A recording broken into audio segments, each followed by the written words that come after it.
కార్యక్రమాలు ఆర్గనైజ్ చేసిండు, యూత్ను కూడా బాగా ఆర్గనైజ్ చేసిండు.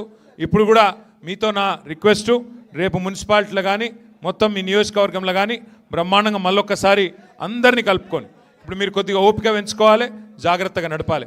ఇలా ఒక ఓపిక లేనోడు, తెలివి లేనోడు ఈ రాష్ట్రాన్ని పరిపాలిస్తున్నాడు, మీరు చూస్తున్నారు. పాపం ఆయనకు వర్ధనపేటలో కూడా గట్లే ఉందట, లేదు ఓపిక లేదు, మీరు చూస్తున్నారు. ముఖం బాగా లేక వెనకటి కూడా అద్దంబల కొట్టిండట, గట్లున్నది రేవంత్ రెడ్డి కథ. నడపశాత అయితే లేదు, అప్పుడేమో అడ్డమైన అబద్ధాలు చెప్పిండు, గద్దెనెక్కి కూర్చున్నాడు. ఇలా నడపశాతం అయితే లేదు, తెల్లారులేస్తే కేసీఆర్ని తిట్టుడు తప్ప ఇంకొక పని శాత కాదు. ఏమైందిరా బాయ్ నీ 15,000 రైతు బంధు అంటే లాగుల తొండలు ఇడుస్తా అంటాడు. ఏమైరా 2,500 వారి 2,500 ఇస్తా అంటివి, 100 రోజులు ఇస్తా అంటివి, ఏం సంగతి అంటే నీ పేగులు మెడలు వేసుకుంటా అంటాడు. నువ్వు గట్టి గడిగినావు అనుకో, ఏమై తులం బంగారం అంటే గుడ్లు వీకి గోటీలు ఆడతా అంటాడు. బెదిరిచ్చుడు, పచ్చి అబద్ధాలు చెప్పుడు ఒకటే నేర్చుకున్నాడు. కాంగ్రెస్ కార్యకర్త వర్ధనపేటల గల్లీలో మొదలు పెడితే ఢిల్లీ దాకా కాంగ్రెస్ వాళ్ళు ఒకటే అబద్ధం చెప్తున్నారు. కేసీఆర్ అప్పుల పాలు చేసిండు, ఇది వినాలి జాగ్రత్తగా.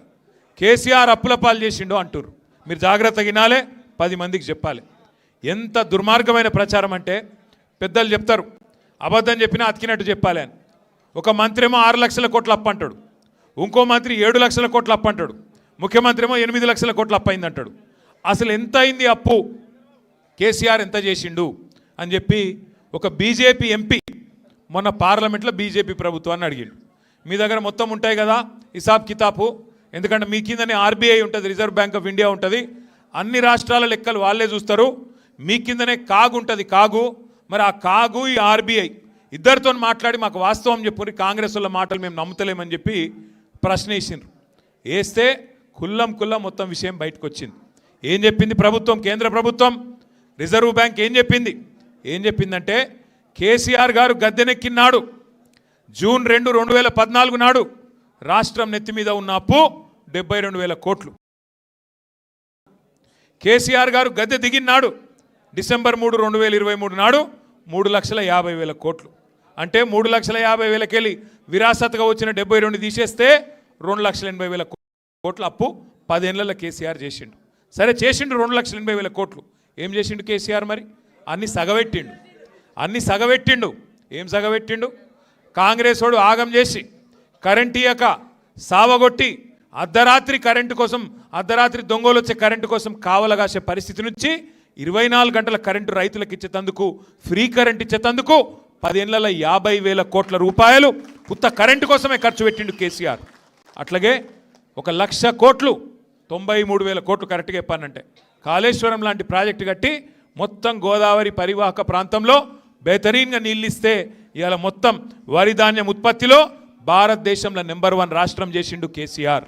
అట్లాగే రైతన్నల కోసం స్వాతంత్రం వచ్చిన తర్వాత ఏ నాయకుడు ఇయ్యలే 70 లక్షల మంది రైతుల కోసం 73,000 కోట్లు మీరు అడగకముందే 11 కీజన్లు టింగుమని నాటేసే టైంకు మీ ఖాతాలో వేసిండు కేసీఆర్.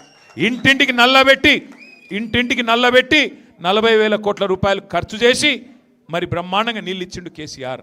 తెలంగాణ రాకముందు 5 మెడికల్ కాలేజీలు ఉండే, తెలంగాణ వచ్చినాక కొత్త జిల్లాలు చేసి 33 మెడికల్ కాలేజీలు, 33 నర్సింగ్ కాలేజీలు పెట్టిండు కేసీఆర్. అవును కేసీఆర్ అప్పు చేసిండు, కానీ 1000 గురుకులాలు కట్టించిండు. కేసీఆర్ అప్పు చేసిండు. మీ వరంగల్లో తెలంగాణలోని అతి పెద్దదైన 24 అంతస్తుల MGM దవాఖాన కట్టిండు కేసీఆర్ గారు అప్పు చేస్తే 10 జిల్లాలో ఐటీ హబ్బులు కట్టిండు. మరి అలా నేను అడుగుతున్నా, కేసీఆర్ అప్పు చేసి నిర్మాణం చేసిండు, మరి నువ్వేం చేసినావు 2 ఏళ్లలో? 2 ఏళ్లలోనే రేవంత్ రెడ్డి వచ్చినాక 2,50,000 కోట్ల అప్పు చేసిండు. 2,50,000 కోట్ల అప్పు. ఒక్క కొత్త ఇటుక పెట్టిండా ఎక్కడన్నా? ఓ కాలువ తవ్విండా? ఓ చెరువు మంచిగా చేసిండా? రైతు బంధు 2 సార్లు ఎగ్గొట్టిండా లేదా? గదే 10,000 అది 2 సార్లు ఎగ్గొట్టిండు. ముసలోళ్ళకు 4,000 ఇస్తా అన్నాడు, 2,000 కూడా 2 నెలలు ఎగ్గొట్టిండు. నేను ముందే చెప్పిన, అందుకే తులం బంగారం ఇస్తా అని చెప్తే నేను ముందే చెప్పిన, అమ్మ వీళ్ళు బంగారం ఇచ్చేవాళ్ళు కాదు, మెడల పుస్తల తాడెత్తుకపోయేటో లంగలు వీళ్ళని చెప్పిన. నిజంగా కూడా గదే చేసిండు. ఇవాళ ఆఖరికి ఏం జరిగింది అంటే అబద్ధాల మీద బతుకుడు అలవాటు చేసుకున్నాడు. కేసీఆర్ గారు అన్ని సగబెట్టుకుంటూ వచ్చిండు. కరెంటు సగబెట్టిండు, మంచిళ్ళని సగబెట్టిండు, మన పల్లెటూర్లను సగబెట్టిండు, మన పట్టణాలను సగబెట్టిండు. వీడేమో ఎగబెడుతున్నాడు. అన్ని ఎగబెట్టుడు ఎండబెట్టుడు మొత్తం రాష్ట్రాన్ని పండబెట్టుడు తప్ప చేసిందేమీ లేదు. ఈ 2 ఏళ్ళు తెలంగాణకు మాత్రం శటగోపం పెట్టిండు తప్ప చేసిందేమీ లేదు. దయచేసి మీతో ప్రార్థన ఒకటే, ఒకసారి మోసపోతే ఎవరి చేతులనన్నా అది మోసం చేసినోని తప్పవుతుంది. ఒకసారి మోసపోతే, కానీ రెండోసారి కూడా వాని చేతులనే మోసపోతే, మళ్ళీ మోసపు మాటలే నమ్మితే ఈసారి తప్పు మనదవుతుంది. అందుకే పాత కొత్త అనే పంచాయతీ పక్కకు పెట్టుండ్రి. ఉండే కొంత అక్కడక్కడ ఏముండే అంటే మీకు తెలుసు, అక్కడక్కడ కొద్ది ఎమ్మెల్యేల మీద కోపం ఉండే. మరి మా ఎమ్మెల్యే పోతే కేసీఆర్ ఉంటాడు కదా అనుకున్నారు కొంతమంది. అనుకున్నారా మీరు కూడా వర్ధనపేటలో గట్లే? కొంతమంది అనుకున్నారు తీగని అనుకున్నదిగా ఓడగొట్టి, లేకపోతే ఎందుకు ఓడిపోతారా? కానీ ఈసారి అనుకోవద్దిగా, ఈసారి గట్ల చూడొద్దిగా. ఈసారి కారు గుర్తు మీద ఎవరొస్తే వాళ్ళే కేసీఆర్ పంపించిండు, ఆయనకే ఓటెత్తామనాలి తప్ప ఇక కోడిగుడ్డు మీద ఈకలు వేసి కూడా బంద్ చేయాలి. ఈయన మంచోడా చెడ్డోడా, ఈయన దొడ్డుగున్నాడా సన్నగున్నాడా పొట్టిగున్నాడా పొడుగున్నాడా అన్ని కేసీఆర్ సార్ చూసుకొని టికెట్ ఇస్తాడు. కాబట్టి ఈసారి మాత్రం కారు గుర్తు మీద ఎవరైనా వస్తే గులాబీ కండువా కప్పుకొని ఇక కేసీఆర్కే ఓటేస్తున్నా అనుకొని, అది గల్లీ ఎలక్షన్ అయినా ఢిల్లీ ఎలక్షన్ అయినా ఒకటే ఆలోచన చేయాలి, గట్టిగా గుద్దాలి. ఉంటుంది కుటుంబం అన్నాక, ఒక పెద్ద కుటుంబం అన్నాక పంచాయతీలు ఉంటాయి, తాకట్లు ఉంటాయి. కానీ నేను ఇదివరకు చెప్పినా మళ్ళీ చెప్తున్నా, గుల్గాలే అల్గాలే కొట్లాడుకోవాలి, కానీ అర్రలో కొట్లాడుకోవాలి. గులుగుడే గట్ల.